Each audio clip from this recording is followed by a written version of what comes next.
última ponencia. En esta ocasión nos visita Erika Raquel Tapia, Cristóbal Cárcamo Puga y José Fortino Rosas. Ellos vienen de SIGSA y son urbanistas. Les van a presentar modelo integral para el análisis de riesgos hidrometeorológicos mediante el uso de la plataforma ESRI. Bienvenidos. Bienvenidos, buenas tardes.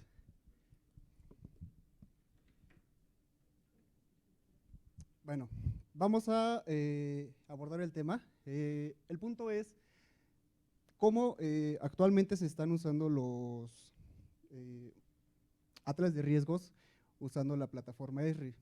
Para ello, definamos qué es un atlas de riesgos. Es un sistema que integra información sobre fenómenos perturbadores a los que está expuesta una población, un asentamiento humano. Ahora bien, existen diferentes tipos de atlas de riesgos, ya sea por parte de fenómenos antrópicos o fenómenos naturales. Por parte de los naturales tenemos a los fenómenos geológicos, hidrometeorológicos, y por parte de los fenómenos antrópicos tenemos a los sanitario-ecológicos, socioorganizativos y químico-tecnológicos. Los fenómenos hidrometeorológicos son aquellos que resultan de las interacciones entre las fases atmosféricas y terrestre del ciclo hidrológico. Esta a su vez se divide en distintos estudios. Como podemos observar en las láminas, tenemos ondas cálidas, sequías, tormentas de granizo, inundaciones, por mencionar algunas. Para analizar un fenómeno, tenemos que abordar un nivel de análisis. Existen diferentes niveles de análisis de acuerdo al punto o al nivel de estudio que queremos llegar, empezando por la susceptibilidad, el peligro, después vulnerabilidad y al final el riesgo. El riesgo es la conjunción de los anteriores. En el caso mío les voy a explicar el caso de temperaturas extremas mínimas a un nivel de peligro.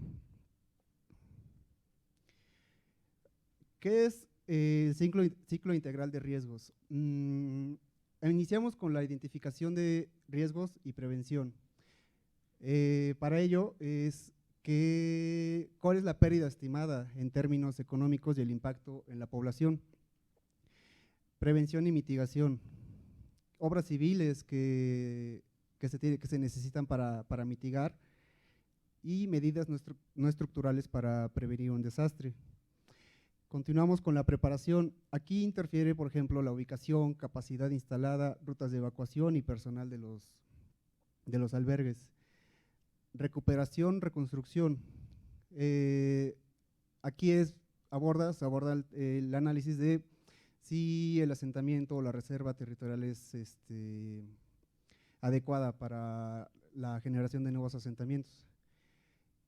Y como parte del ciclo, tenemos la evaluación e incorporación de la experiencia. Aquí es la estrategia a seguir para reducir los efectos de un fenómeno. Como parte del manejo de la información, se puede definir en fases. Para iniciar cualquier análisis necesitamos requerimientos, información básica, fuentes de uso público, generación propia que se pueda elaborar. Después pasamos al análisis. Como lo explicaba al principio, tenemos diferentes análisis de acuerdo al nivel que queremos llegar. Puede ser peligro, vulnerabilidad, sistema expuesto y por último llegar a un riesgo si es que así se requiere. Y bueno, como todo proyecto, pues los entregables, ¿no? Las estrategias, tácticas y operaciones que se tienen que realizar. Como parte de las fuentes de información, las entidades que norman o regulan la generación de los atlas de riesgos, como podemos observar, viene siendo el CENAPRED y últimamente en los últimos años SEDATU ha entrado también en esta parte de regular los análisis. Ahora bien, como fuentes de información tenemos INEGI, el Sistema Meteorológico Nacional, CENAPRED y el Servicio Geológico, por mencionar algunos de las tantas fuentes que podemos consultar para obtener información básica. Y en la parte de cartografía, bueno, CICSA, nosotros como empresa distribuidores de ESRI y también como generadores del Proyecto de México, que es una marca exclusiva de CICSA. Ahora bien, como mencionaba hace rato, somos distribuidores de ESRI, lo que conlleva que podemos hacer uso de distintas herramientas para hacer nuestros análisis, los cuales aquí les presentamos algunos de los más importantes o los que más se consumen.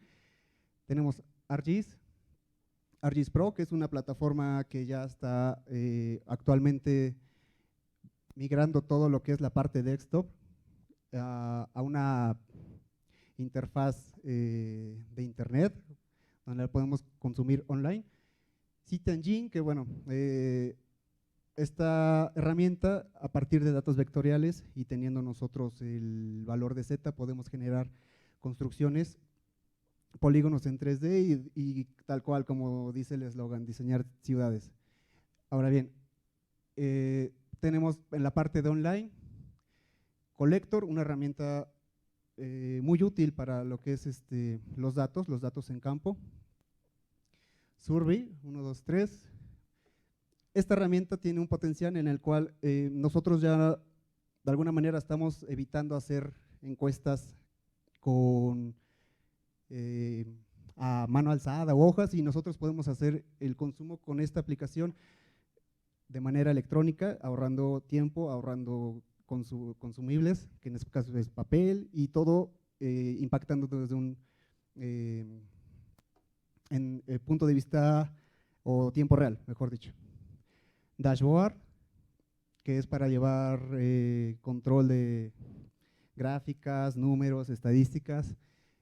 History Maps, que es una herramienta que nosotros podemos publicar nuestras historias y hacer vínculo con videos, vínculos con imágenes, de tal manera que nosotros podamos expresar nuestra información de la mejor manera. Navigator, una herramienta de campo muy útil para la navegación y ubicación en tiempo real. En el apartado de temperaturas extremas, les voy a hablar de, bueno, nuestro caso de estudio es Oriental Puebla, un municipio que sus características suelen ser, en invierno tiende a tener temperaturas y descensos muy fuertes. Entonces, de alguna manera, ¿cómo se los explico? Es un municipio que diferencia de los de alrededor porque sus temperaturas disminuyen rápidamente. El análisis de peligro por bajas temperaturas. Se llama peligro por bajas temperaturas a la probabilidad de que ocurran decesos de temperatura en el ambiente con cierta duración. Se analizan registros de temperatura de estaciones meteorológicas y se establecen probabilidades de que ocurran ciertos umbrales de temperatura, así como de su duración. Las temperaturas que ocasionan mayor peligro son para la salud, son aquellas cuyo valor sea menor y su duración sea mayor. Esta es la metodología que se aplicó para generar la capa de peligro, donde básicamente es definir la zona de estudio, la descripción de amenazas y riesgos, la recopilación climatológica de los datos. Aquí dependemos mucho de la fuente que podamos obtener del Sistema Meteorológico Nacional, ya que de los datos que puedan obtenerse, como el producto, el resultado va a tener mayor confiabilidad. Entonces, entra mucho análisis de datos, interpolación, si es que se requiere de acuerdo a la falta de datos, con la finalidad de que nosotros podamos obtener 4 estaciones alrededor de la zona de estudio y con ello poder hacer la interpolación de los datos y generar nuestra capa. Ahora bien, también se utilizaron gradientes. Esto es con la finalidad de que a partir de que nosotros obtuvimos el peligro con sus periodos de retorno, que para este caso fueron 5, 10, 25 y 50 años, al meter el gradiente térmico, nosotros lo que intentamos hacer fue, a partir de la Z, de la estación climatológica, y con la Z del DEM que nosotros metimos y una fórmula, se ajusta de tal manera que la temperatura que nos da como resultado sea de acuerdo a la elevación del terreno. Eso con la finalidad de que se obtenga mayor precisión. Para la generación de cartografía, nosotros partimos de una imagen aérea, una fotografía aérea, y de ella podemos obtener distintos niveles de información. Para la generación de la cartografía base, podemos obtener la capa de mapa base municipal, y a partir de imágenes satelitales, nosotros podemos mejorar la información que se tiene de fuentes como INEGI, ya que, por ejemplo, la capa de uso de suelo y vegetación, nosotros la podemos mejorar a 1 a 10,000. Esto a partir de la percepción remota que se hace a partir de una imagen satelital.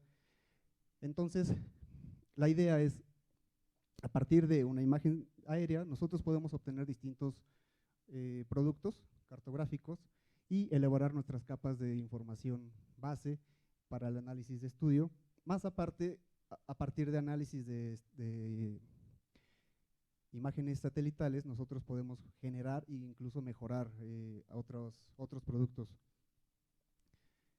Dentro de las actividades de campo, ¿qué es lo que hicimos?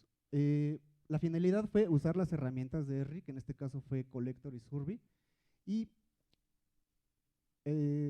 validamos algunas zonas o identificamos aquellas zonas donde la población es vulnerable. El ejemplo más claro es que no es lo mismo pasar una noche en una temperatura de -5 grados en un techo de lámina a sobre un techo de losa. Entonces, con la finalidad de detectar aquellas zonas vulnerables, nosotros podemos usar distintas herramientas que nos ofrece la plataforma ESRI para generar información y a partir de ahí hacer análisis y estadísticas y demás que el proyecto lo requiera. ¿Qué es lo que tuvimos como resultado? Tuvimos en las partes más rojas, las temperaturas son alrededor de -15, para este caso que es de periodo de retorno -25 años y en este de -50. Y corroborado con nuestras distintas estaciones meteorológicas, coincide con los datos obtenidos. Entonces, con estos datos nosotros ya podemos migrar nuestra información a distintas plataformas. Si hablamos de ESRI, entonces podemos ya consumirlo como un producto cartográfico en la plataforma online, podemos generar un History Maps, podemos presentar nuestros resultados, podemos agregarle videos. En el caso de las encuestas, podemos manejar todas las estadísticas en un dashboard y la finalidad es integrar un modelo donde las fuentes de alguna manera que nos dice Senapred o Sedatu ya está establecido, pero nosotros lo podemos anexar o le podemos alimentar con más información e incluso migrarlo a otras plataformas. Continuando con el fenómeno de inundaciones, bueno, una inundación se define como la ocupación del agua en lugares o zonas donde usualmente no la existe y esta llega a dañar la infraestructura, la provocar problemas en la población, agricultura, etcétera, ¿no? Bueno, para esta ponencia hice un diagrama de flujo para el análisis de peligro de inundaciones por medio de los sistemas de información geográfica y bueno, primero se determinó la zona de estudio para algunas características puntuales. El siguiente paso fue la recopilación de información, los insumos, de todo referente a la zona de estudio. Se hizo el estudio hidrológico junto con el levantamiento en campo, ya que para el levantamiento en campo necesitaba datos del estudio hidrológico y seguir continuando con él. Y en combinación del levantamiento en campo y el estudio hidrológico hice la configuración de los modelos de inundación para llegar a mi resultado. La zona de estudio que elegí para esta ponencia fue el municipio de Puebla, ya que según el CENAPRED, este municipio es altamente afectado por inundaciones y pues ahí vivimos y vemos que sí. Entonces, bueno, los factores condicionantes que ocupamos fue cartografía generada por parte de CIGSA, que es 5000, red hidrográfica igual de la cartografía que se generó, las capas de cuencas y subcuencas de INEGI, la clasificación de uso de suelo y vegetación que se detalló con imágenes satelitales, las estaciones climatológicas que ocupé de ICLICOM y la capa de edafología. Bueno, mi parte 1 del estudio hidrológico fue la determinación de las cuencas. Esto lo hice con apoyo de la herramienta Hydrology de ArcGIS. Y bueno, primero se realiza un modelo digital de elevación con detalle de píxel a 2 metros. Y bueno, existe una herramienta que se llama Fill, que esta detalla aún más mi modelo digital de elevación para poder trazar los escurrimientos principales dentro del área de interés y así poder ver los puntos de salida de cada uno de mis cuencas. Se delimitaron y bueno, de ahí para cada una de las cuencas que salieron en la zona de estudio, se eligieron las que más afectarían, ¿no? Porque hay unas que eran muy pequeñas, entonces esas después se procesaron de una manera más rápida o automatizada. Para ver, ahí ya me apoyé de las estaciones climatológicas, estas para ver cuál estación afectaba cada una de mis cuencas y se realizan los polígonos de Thyssen. Bueno, continuando con mi segunda fase del estudio hidrológico y a la par el levantamiento en campo. En el levantamiento en campo me apoyé de la aplicación Collector, que es ahí donde se realizaron las encuestas con la población. Esta herramienta realmente nos ayudó muchísimo, ya que no tuvimos que ir con las encuestas en papel y arriesgando a que se perdieran o se transpapelaran. Y bueno, todos los puntos que fueron colectados estuvieron georreferenciados, estuvieron subiendo en tiempo real a la plataforma o a la nube y con apoyo de imágenes donde se mostraban los tirantes máximos donde había ocurrido alguna inundación. A la par, los compañeros que estaban en gabinete estaban trabajando en los insumos, que era el hidrograma, el modelo digital de elevación, detallando, y la capa de rugosidad, que esta se compone de una combinación de la capa de uso de suelo y vegetación y la capa de edafología, dándonos como resultado una interpolación, y a esa interpolación le dimos valores de los coeficientes de Manning, y bueno, se procesaron, el DEM pues ya era un raster, la capa de rugosidad la convertí a raster con la herramienta Polygon to Raster. Y bueno, todo esto para realizar mi modelo de inundación lo tuve que migrar a Mike. Y bueno, la capa de rugosidad y el modelo digital de elevación los migré a ASCII y de ASCII a DFC2. El hidrograma realmente pues fue como más sencillo. Para la configuración de modelo, a cada una de las capas de rugosidad y el modelo digital de elevación le dimos un valor diferente ya dependiendo a cada uno de sus dominios. En la capa de rugosidad se le dio el dominio de coeficientes de Manning y en la capa del DEM, que bueno, ahí ya lo llaman batimetría, se le puso el dominio de batimetría. A esta batimetría se le cargaron los puntos en Shapefile, los puntos de salida de cada una de mis cuencas, para ver las coordenadas en donde se encontraban dentro del modelo en Mike. También cabe mencionar que se le hizo una barrera alrededor de todo el modelo, ya que pudo haber, para que no hubiese desbordamiento del agua.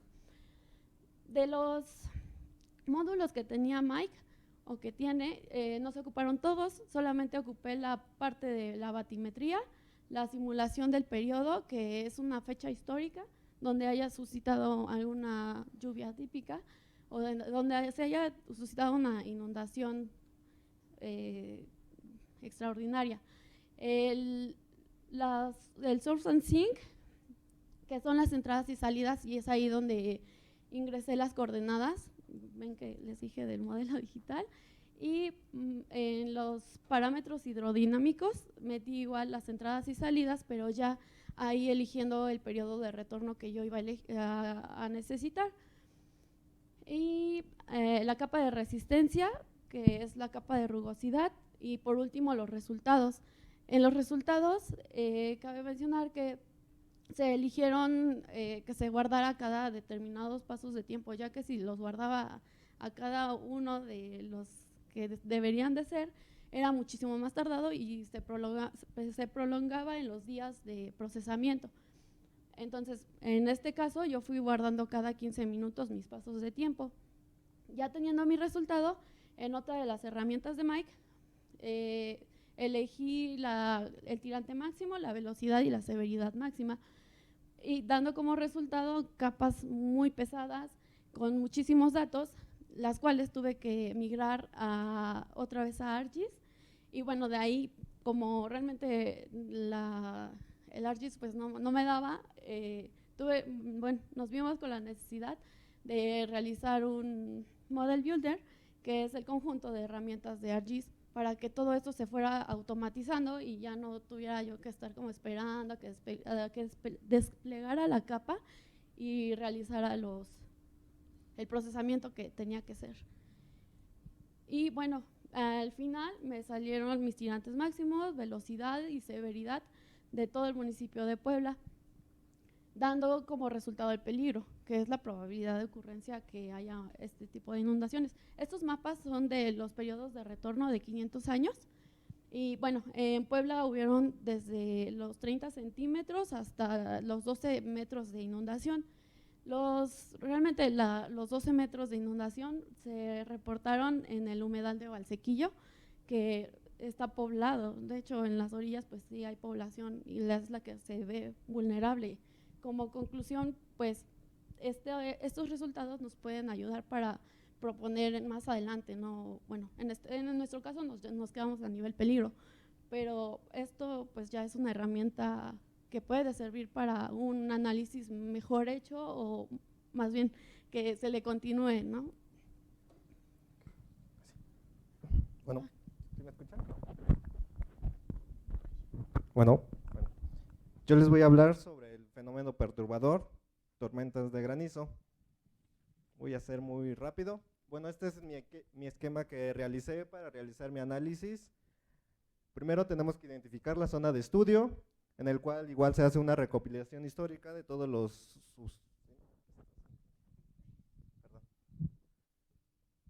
Igual se hace una recopilación histórica de todos los eventos situados en el lugar. En este caso, pues más adelante voy a explicar la zona de estudio, que es igual el estado de Puebla, perdón. De ahí se hace un levantamiento de campo para verificar estos históricos si en realidad fueron suscitados en el lugar. Por consiguiente, se realiza un paseo de datos del Servicio Meteorológico Nacional y Conagua para realizar una base de datos completas, dado a que esta estimación de datos se tienen como datos vacíos. Entonces se requiere que nuestra base de datos esté completa. Entonces se hace un método de interpolación en un periodo de 30 años para que nuestra base de datos se interpole con las demás estaciones aledañas y generemos una base de datos completa. Por consiguiente, se procesa esta información recapitada en el software ArcGIS con el método IDW para así poder realizar mapas de isolíneas. Estos mapas de isolíneas nos van a dar nos van a dar la probabilidad de los eventos suscitados. Ya que se tiene esta base de datos, se realiza un análisis de distribución. Ese análisis de distribución se hace por el método Weinbull y Gumbel, para así generar los mapas de peligro y ajustando la distribución de probabilidad se generan la probabilidad de ocurrencia de que se susciten estos eventos. Dentro de nuestro diagrama también se tiene un mapa de gradientes en el cual utilizamos, bueno, se requieren dos métodos. El primer método es mediante un aparato que se llama sonda, globosonda, o si no, imágenes satelitales. En este caso utilizamos imágenes satelitales con bandas térmicas. Bueno, las tormentas de granizo es un fenómeno atmosférico poco frecuente que requiere diferentes condiciones climatológicas para que se dé este fenómeno. El primero pues es la formación de las nubes cumulus nimbus, corrientes ascendientes de aire cálido y húmedo. Estas corrientes pasan con el estado de sólido a gotas de lluvia para así formar una precipitación violenta que viene siendo el granizo. Bueno, nuestra zona de estudio, como pueden notar en la lámina, es el estado de Puebla, en la parte central, en el valle. Nuestro municipio analizado son 13 municipios, en el cual Senapred tiene catalogado con un índice de peligro muy alto. El primer paso que se realizó fue un levantamiento de campo. Este levantamiento de campo se hizo mediante la aplicación Collector de ArcGIS, en el cual, pues como ya mencionaron anteriormente, son datos puntuales que automáticamente se lanzan a la nube y se tienen pues un formulario de datos muy amplios, en el cual podemos notar toda la zona en donde ha sido afectado este evento, en el cual pues la mayoría son en zonas agrícolas, ganadería, población, vivienda e infraestructura. Bueno, una vez ya teniendo identificado nuestra zona de estudio, pues se hace una base de datos de los registros meteorológicos mensuales. En este caso utilizamos el número de días de granizo. En este caso se utilizaron 43 estaciones meteorológicas del Servicio Meteorológico Nacional, en el cual son pertenecientes al estado de Puebla y Tlaxcala. De estas 43 estaciones, muchos datos eran anómalos, entonces fuimos descartando y solo se requirieron 32 estaciones. Como ya lo mencioné antes, la Organización Mundial Meteorológica nos requiere un lapso de tiempo de 30 años para hacer un análisis más conciso de este fenómeno. Una vez que ya se tiene la base de datos climatológicas, se va a analizar el comportamiento de este fenómeno. Se va a hacer el análisis de la distribución espacial, cómo se ha comportado el fenómeno en este lapso de tiempo de los 30 años. Con este procesamiento se hizo la interpolación de IDW, en el cual nos va a generar mapas de frecuencia de granizadas. En este caso, de los 12 meses que se analizaron, el mes de mayo, junio, abril y julio son los meses que más frecuencia se presenta este fenómeno en la región. Como pueden notar, en el mes de mayo, la zonificación más oscura se tiene en la región alta, en la perteneciente a la Malinche, no sé más o menos si la ubican. En el mes de abril igual se da en la región de la Malinche, así como la zona central. En julio en la capital de Puebla. Y así podemos analizar dónde son las zonas que han sido más afectadas por este fenómeno con este determinado tiempo. Bueno, para así ya tener periodos de retorno y obtener un mapa de peligro. El mapa de peligro, bueno, en datos climatológicos obtenemos que el peligro es la probabilidad de ocurrencia de que un fenómeno se presente en cierta zona con una magnitud dada. Entonces, una vez que ya tenemos la base de datos completas, se hace la distribución de probabilidad, el método de Wemble y Gumbel, que es una base de datos en donde se hace un análisis probabilístico con diferentes fórmulas para así tener un resultado, igual interpolarlo mediante la herramienta ArcGIS y DW, en el cual nos va a generar una interpolación de las zonas donde hay una probabilidad de peligro de que se presente este evento. Y como le mencionaba antes, también sacamos un mapa de gradientes térmicos altitudinales. Este método utilizamos mediante imágenes satelitales. En el caso fue el Landsat 7 del Servicio Meteorológico de los Estados Unidos. Primero fue la selección de la información espacial, en este caso la obtención de datos crudos. Utilizamos imágenes térmicas. Estas imágenes térmicas de Landsat 8 tienen dos sistemas de barridos. El primero son imágenes only y la banda TIRS. Una vez teniendo esto, se procesa la información para delimitar la área de estudio mediante el software ArcGIS y se hace un procesamiento e interpolación de la información. Acá se hace un método que utilizamos con una metodología para aplicar y convertir los datos obtenidos de estas imágenes satelitales, que son números digitales, para así convertirlos a temperatura. Calculamos la temperatura mediante la conversión de números digitales mediante la radiancia espectral, en el cual pues igual se procesa y se pasa a la conversión de temperatura, de brillo de la atmósfera, para convertirlo a temperatura en grados Kelvin. Este procesamiento se requiere dado a que cuando obtenemos las temperaturas de las nubes notamos como la zonificación en donde la tormenta ha sido afectada. Para comprender un poco mejor, los gradientes térmicos altitudinales es la variación de temperatura de forma ascendente hacia la atmósfera. Entonces aquí podemos notar en dónde han sido las tormentas de granizo afectadas mediante imágenes satelitales. Las imágenes satelitales utilizamos, tenía que tener el 80% de cobertura nubosa para así identificar este tipo de tormentas de granizo y poder tener un mapa de gradientes térmicos y así saber la zonificación o las zonas donde fueron devastadas por este fenómeno. Y eso sería todo.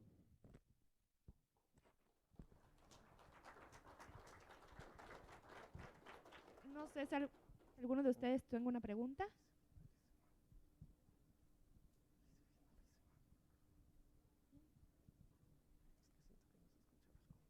Sí, para preguntarle de la última ponencia, ¿cuáles son las variables principales de que se presente una tormenta de granizo y qué es lo que produce a que ahora o recientemente ya sean más locales y de mayor tamaño? Bueno, las variables que requerimos, pues es, por ejemplo, en el estudio, en el caso del Valle de Puebla, pues las condiciones tanto territoriales, por ejemplo, tenemos diferentes tipos de elevaciones como es la Malinche, el Pico de Orizaba, el Popocatépetl. Entonces depende de como estamos en zona, en valle, entonces la generación de corrientes son muy fuertes para así propiciar que se formen este tipo de nubes que son como los nimbus, que son las generadoras de las tormentas de granizo.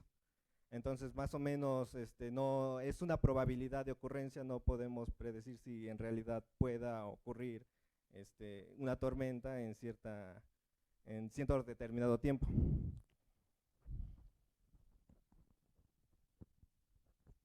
Para Erika, en lo que mencionaste de los resultados de tu modelo de inundaciones, dijiste que, bueno, obviamente los tirantes más altos estaban cerca de la presa, pero me imagino que después de eso lo más común son las inundaciones en la zona metropolitana de Puebla. Y si es así, ¿como a qué nivel de detalle puedes llegar para predecir, por ejemplo, en qué colonias o en qué zonas dentro de la zona metropolitana pueden ser más afectadas? Bueno, cada uno de los mapas viene con su simbología y ahí va diciendo los tirantes máximos de cada zona de acuerdo al color. Efectivamente, en la zona centro, más o menos, bueno, en la zona centro de Puebla es donde se siguen los tirantes máximos, que van máximo hasta 2-3 metros, pero realmente el desbordamiento como el más significativo es en donde está el humedal de Valsequillo. Bueno, sí, ¿sí respondí tu pregunta? Sí, pero dentro de la zona metropolitana de Puebla, ¿puedes saber en qué zonas? Sí, ahí mismo en los mapas van, se va mostrando. Mira, es que lo voy a mostrar con tu lápiz. Ahí. Ajá, Bueno, aquí le quité la tira marginal, pero realmente ahí vienen los parámetros por colores. Más o menos aquí, en esta parte, vienen los tirantes de 2 a 3 metros más o menos.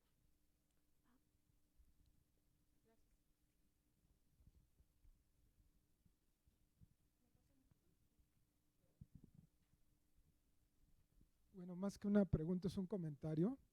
Me parece muy interesante todo el procesamiento que hicieron para llegar a esos resultados y finalmente también meten cálculos de probabilidades para ver hacia el futuro cómo va a ser el comportamiento.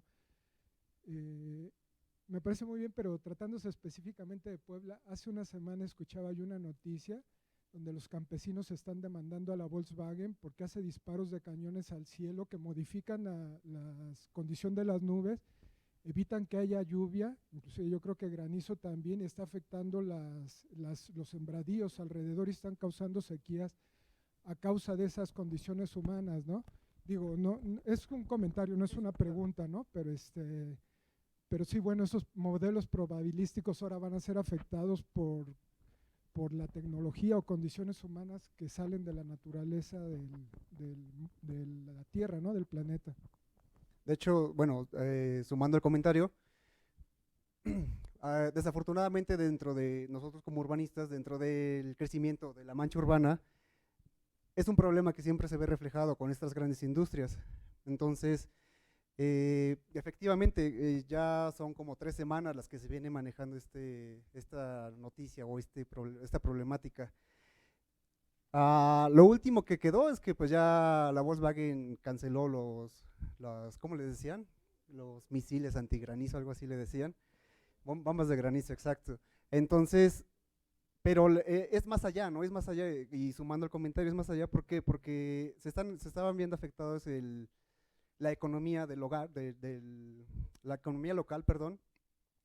Y aquí entra una disyuntiva por parte de las autoridades, yo lo quiero ver así, ya que pues Volkswagen es una fuente grande de ingresos, de empleos en Puebla, ¿no? Entonces, el que los colonos o las personas aledañas se vean afectadas por esta actividad, pues se pone a la balanza, ¿no? ¿A qué le doy prioridad yo como gobierno? Así, bueno, yo me pongo en el lugar de ellos. Y es un problema que se ve en todas las ciudades. Siempre la mancha urbana va necesitando más servicios, más infraestructura, más movilidad y va creciendo y sumando a aquellas industrias que en su momento estaban en la periferia, pero conforme fue creciendo se anexaron, ¿no? y empiezan a generar estos problemas que estamos viendo ahora actualmente. Gracias.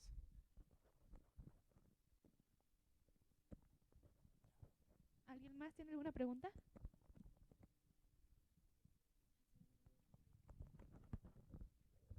Bueno, entonces por nuestra parte sería todo el día de hoy. Por parte de las ponencias, si gustan pasar al Salón Diego Rivera para la clausura, esperamos que haya sido de su agrado y esperamos verlos el siguiente